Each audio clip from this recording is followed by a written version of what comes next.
All right. Welcome to the 5 things you need to know about this Capricorn full moon. I am Amber J, your Woman on Fire facilitator. We are recording on June 1st, but the full moon happens on July 1st. New month, full moon energy, new month rituals.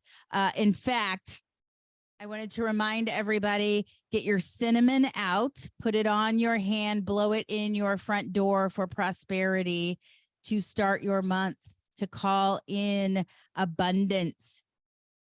Perfect for this Capricorn full moon. Capricorn makes money. You're so money. Show me the money. That's what we're here for this month. So the energy of the full moon happens 3 days before the day of and 3 days after. So we are in it. We are feeling this. Notice in this tranche of time, if you are feeling the things that we're talking about, notice if things come up that we talk about in this. It is that energy that is calling us forth to be dealt with. The full moon illuminates our path. It also shows us what's working and what's not working. What's working, we get to celebrate. It is a moment to pause and to celebrate what is working in our life. Make a list of what is working in your life. Take a gander around the things that are actually working. Wow, my friendships are working. My healthcare routine is working. My self-care is working. Celebrate it. We so often go on, power through on to the next thing, and don't take time to celebrate it. So this is your reminder. This is your permission, not that you need it, to celebrate yourself, to acknowledge how far you have come.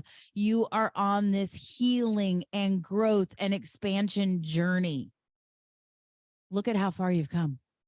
Look at what you have created in your life. I bought a new car this week. Talk about creating. I mean, calling it in. And those who know me know that cars are always my up leveler. Every time I buy a car, my abundance up levels. So I am here for it. I know it to be the truth for me. So what are those up levelers in your life? And is it time to step into it? Reflect on it and step into it. It also, in our full moon, 3 days before the day of and 3 days after, we get to illuminate what's not working in our life.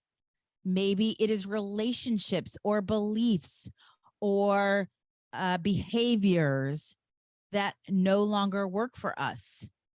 We have seasons in our life, and if a tree lets go of its leaves when fall comes, it doesn't think twice about it. It doesn't have sad feelings about it. The season is completion. It's creating space for what's next. However, if a tree holds on to a leaf, the leaf could kill the tree. Same with us. So what are the things in our life that we're holding on to the leaf, and it's actually killing us? It's hurting us, and we get to release it. So this is what we are looking at. We're getting clarity around that in the 3 C's. We're in Goddess Church right now, the 3 C's: clarity, clearing, and committed action. So that is the full moon. Capricorn makes us money. Taurus spends it. These are the 5 things you need to know about this Capricorn full moon. For those who are stumbling upon a Woman on Fire Mastermind or myself, you can check out, I have a podcast, Ignite Change, and also there's a quiz, a free quiz to figure out what kind of fire woman you are on the website at goddessprocess.us. All right, the 5 things you need to know. One suffers, we all suffer. What happens in the I is happening in the we, is happening in the all. I, we, all. Owning that I actually am a part of the collective consciousness and that I am not invisible. What's happening in me is happening in my community, is happening in the collective. I'm going to just leave that here because we're going to come back to that. That is an overarching theme for this Capricorn full moon. Also, you have permission to be joy-filled. You have permission to be joy-filled. Be joyful in your life, not putting on a mask of joy, but where do I get to cultivate joy in my life? Where do I have joy in my life? What are the things that bring me joy in my life? You get to have joy in your life. All right, number one, it's not about money problems. It's never about the money. It's never about the money. Money equals self-worth. Where am I not allowing money into my life? Money is just the physical agreed upon exchange, and it is an opportunity to go, where am I not allowing it in? So Capricorn are money makers. If you have Capricorn in your chart, that's where you make money. Money comes in. This is an abundant time right now. However, you must be open to receiving it. Where have I not been willing to receive? If you are a divine feminine goddess, you have an innie, you have a vagina, you're meant to receive. Where am I blocking the flow? Where am I not allowing money into my life? Capricorn makes, Taurus spends. Don't focus on the issues. It's asking us to focus out, to go macro at this time. When I am, for those who've done any of my meditations, and we do the where we are the vessel, and we focus out into one with the universe, and you look back at Earth, you look back at the planet, and when you are part of everything, you are nothing and everything, no thing and everything. And my little problems of gas prices, or my nails chipping, I can't get into my nail salon, or whatever, right? I'm not trivializing our problems, but when we scope out, when we focus out from the macro and looking in, my problems are small. My problems don't really factor in the bigger vision of my life, of the planet, and how my collective consciousness is a contribution to the ripple effect on the planet. Okay. Shift the victim story. Work on your energy. Healing. We'll get more into this in a minute. Life detours last month. The last couple of months have had some life detours. Hello.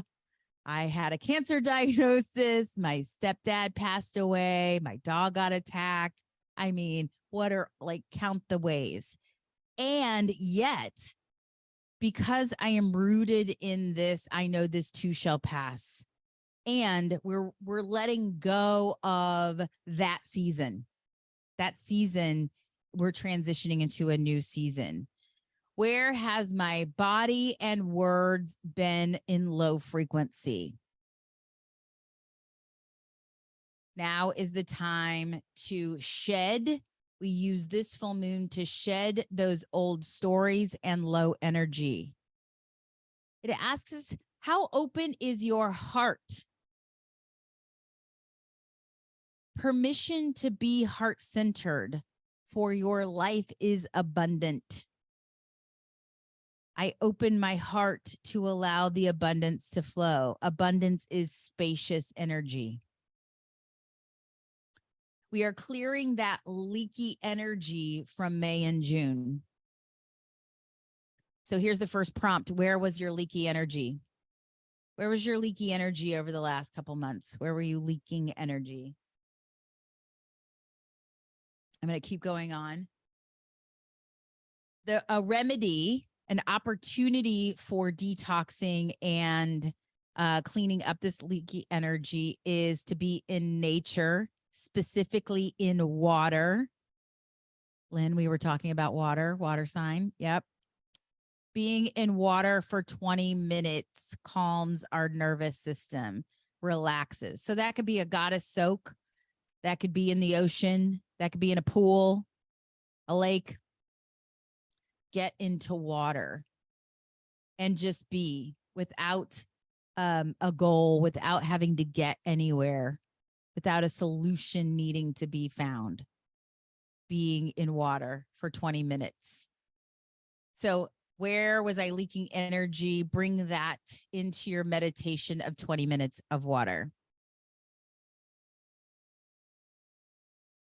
What are my beliefs? This is still number one, by the way. What are my beliefs and invisible rules around abundance? What are my beliefs or invisible rules around abundance? I have to work for it. It's hard. It only comes X, Y, and Z ways. If it's gifted to me, it doesn't count. So what are the invisible rules I have around abundance? An example today is I have an abundance of people who want to support me in this season of healing from this cancer diagnosis. And so my friend suggested have them come over and help me put my rooftop together. They're supporting creating our communal space that they participate and enjoy all year long. Why am I doing it alone? I have an invisible rule that it has to be all put together and perfect before people can come over and participate in it. Can you relate? Yeah. Versus what if we co-create the space together and they have skin in the game of owning this communal space of what we're co-creating together that we get to use and celebrate and be enjoy around. And that was a little bit of a crunchy place for me. I'm like, I want it all done. So we just hang out. But where am I? Where do I have invisible rules around? It has to be perfect. It has to be set up. It has to be done. It has to be a certain way I can receive money. It's a certain way. The last piece of this is health is wealth. Health is wealth. So the 3 tools in our healing season is healing, love, and nature. So we have our recipe for healing in nature, 20 minutes of water.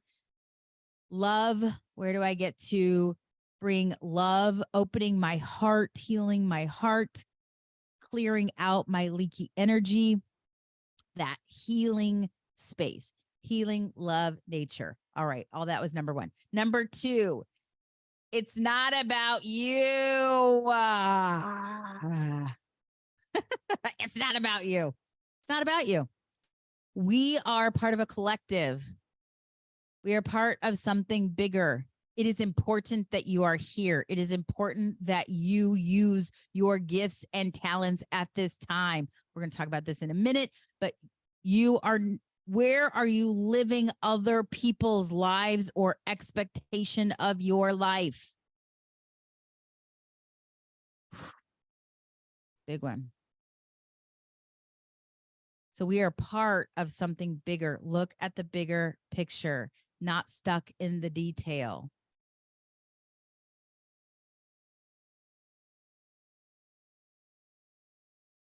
How can we see everyone successful? There have been a lot of crazy mandates coming down that are not about the collective good, that are not about each person living their truth.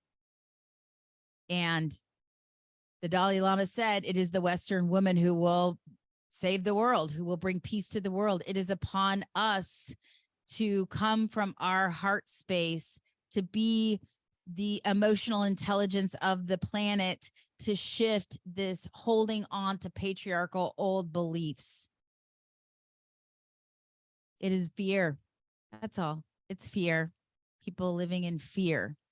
And when I am rooted in my knowing, in my internal and eternal knowing, I don't live from fear.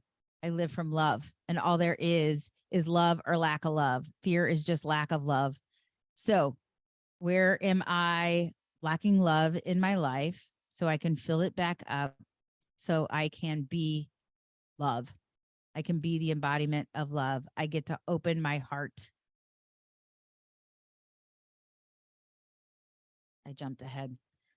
No matter how much money you create, it cannot buy your character. Seek and not accept your shadow. Our shadow is there to teach us, to expand us, to support us in showing us where we get to grow.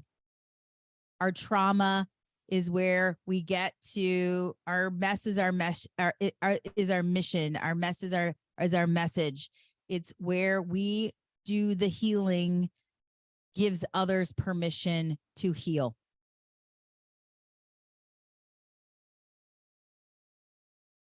Love, heal, nature, nurture. The more you accept the shadow part, the quicker the healing unfolds. Where am I playing victim or villain in my life? We have a whole session on that in Woman on Fire.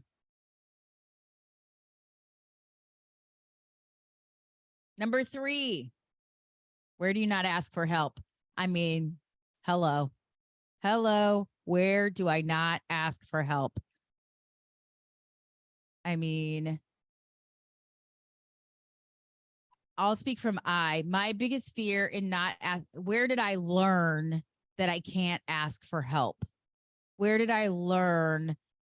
And it had to be most likely between the ages of 1 and 7 years old, where you asked for help and someone said, suck it up, figure out how to do it yourself. And you took that as, I can no longer ask for help.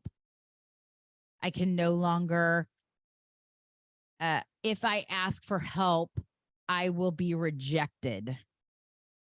Someone important in my life, it may not have been them rejecting you, but that's what it felt like to you. And from that moment on, I made a choice that I can't ask for help. If I ask for help, then I am weak. I am not worthy. I am a burden. And so there is asking for help. And I'm going to come back to questions. We'll come back at the end once we're done with the 5. So put your questions in the chat so we can address them in the prompts, and we'll uncover this.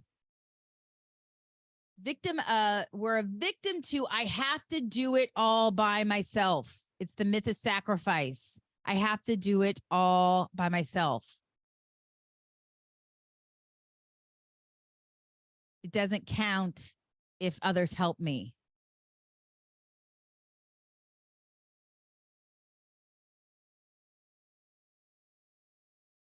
We'll come back to that. We'll definitely dig into that. Number 4, these other 2 are pretty quick. Number 4, mother wound. We hold 38 generations of patterning, wounds, and beliefs in our DNA. The lack and pain goes 38 generations back. If you know your lineage 38 generations back, that is what you are still holding. Your beliefs, if you think, well, we're all immigrants. So however you got here, what did your ancestors experience in trekking over here? Did they lose family, friends, belongings, dignity, self-worth, freedom? Were they violated in various ways? We still hold that in our DNA. So this moon is actually is an opportunity to ask for our soul's healing. The work we are doing in this generation, it's like no other. women of this generation, us, this age group of women who are waking up to not following the plan that we thought was what we were supposed to do, the invisible rules that we followed. And we're like, wait a minute, I am not happy. This is not for me. I get to choose a different path. I get to write my own rules now, is actually doing healing work of your lineage, your ancestral lineage. You are healing your ancestors, which also means you are healing your children and your children's children's and those who come after you. This is important work. This is not for the weak. If you are hearing this, if you are here now, you are a warrior. You are a heart-centered warrior that is healing generations in the past and generations to come. Number 5, final grieving. The end of June is final grieving.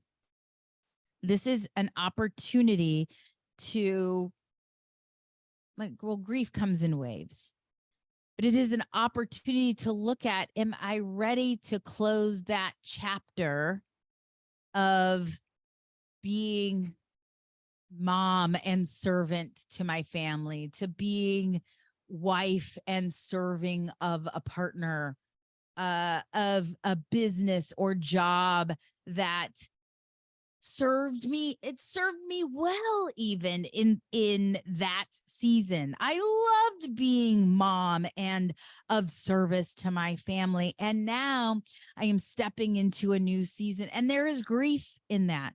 It is joy in creating this, and it's scary creating a new chapter of our life, but it is also grieving that who I was, being the busy bee, swirling around things, doing all the things, and then stepping into this new chapter.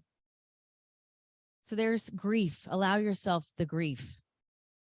Now we open our heart. Maybe we're shifting from our masculine into our feminine in this season. So there's permission to grieve. It's also an opportunity to tell someone the truth of love. Like what this means to me is you can release someone with love.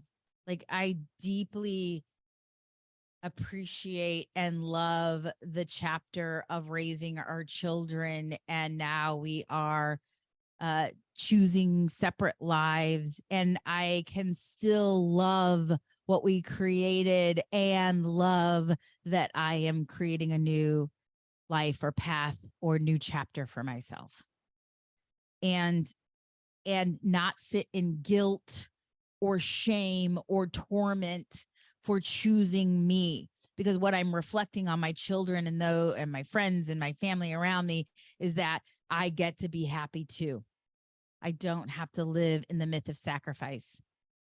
I don't have to sacrifice in order to be of value on the planet. That's the last piece of this, is who am I doing life for?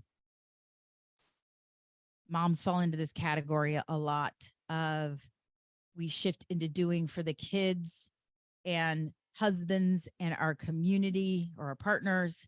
And we really put ourselves on the back burner, our health, our well-being, our sanity, our mental health.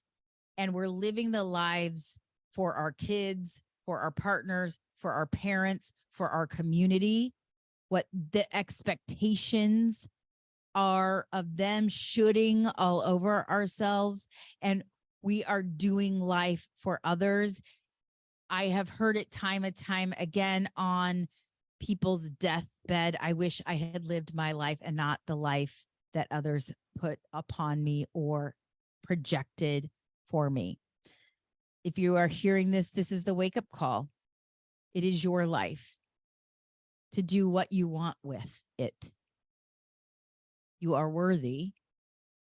And if you haven't heard the poem, the dash is, you have a birth date and you have a death date, and then there is a dash. What are you going to do with your dash is up to you. So live your life. Woo! Those are the 5 things you need to know about this Capricorn full moon happening July 3rd. The potency is 3 days before the day of and 3 days after. If you dig this, leave a comment. Join us on the Women on Fire journey. Until next time, I'm going to end this recording, and we're going to get into these prompts.